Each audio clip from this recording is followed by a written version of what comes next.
je les supporte. Je sais ce qu'ils vivent parce que je l'ai vécu. Mais c'est clair que je me plaindrai jamais de racisme parce que ma vie n'est que privilège aujourd'hui. Ta fille, elle a 21 ans maintenant, elle est métisse, elle? Ouais, ma fille est moitié malienne et marocaine. Et puis, elle fait ses études aussi. Et puis, j'essaie de l'accompagner du mieux que je peux. Je l'aide pas trop dans les devoirs parce que j'ai envie qu'elle s'en sorte. Mais, mais je suis bien. Qu'est-ce qu'elle te raconte sur sa génération, sur comment c'est maintenant? Bien sûr, je parle beaucoup avec elle. Tu sais, c'est mon amie, ma fille. Elle me raconte tout. Et tu sais, il y a certaines personnes comme ça avec ma fille et certains amis qui m'ont fait revenir dans le rap. Parce que moi, je voulais arrêter.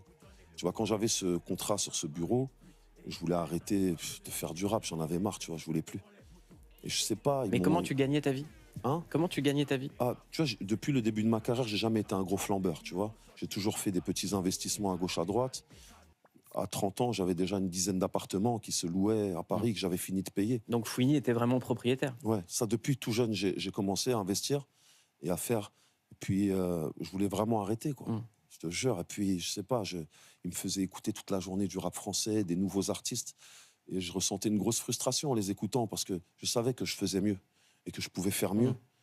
Il fallait juste que je réanime cette flamme. Et tu travaillais en même temps à l'époque quand tu avais commencé le rap?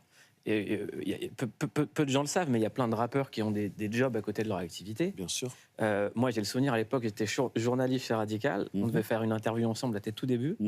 Et on avait décalé parce que tu étais animateur social à l'époque. C'est ça. J'ai travaillé dans des centres sociaux, j'ai travaillé dans la sécurité des bus, j'ai travaillé dans des stations essence, j'ai fait la plonge dans des restaurants. Ça, c'était en sortant de prison à mes 21 ans. Tu vois, quand ma fille, elle est née, je voulais plus me retrouver dans ces salades, donc j'ai mis un pied en dehors du quartier et j'ai essayé de m'en sortir. Et c'est là que la vie a commencé à me sourire un peu. Et la vie d'artiste, quand ça marche plus, mais qu'on a des investissements immobiliers, à quoi on l'occupe?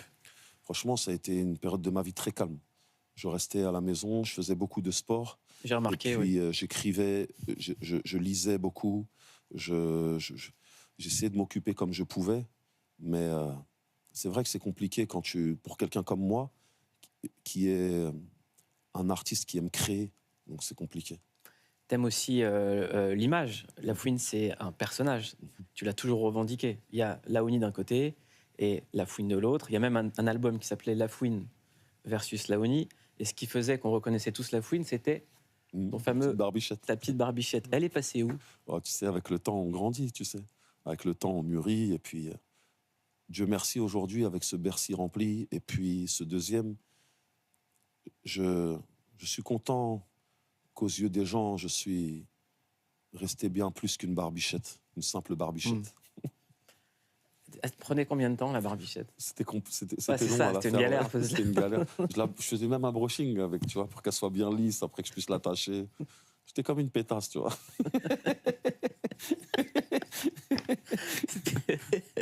Voilà, c'est Lafouine et Laouni, les deux. Cette schizophrénie, tu l'as longtemps portée.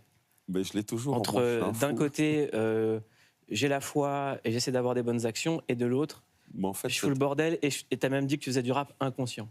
Mais cette dualité, je pense qu'on l'a tous. Quand t'es un jeune du quartier... quartier... Et toi, beaucoup, hein. Beaucoup non, du même pas. Quand t'es un jeune du quartier, tu as cette dualité. Pourquoi?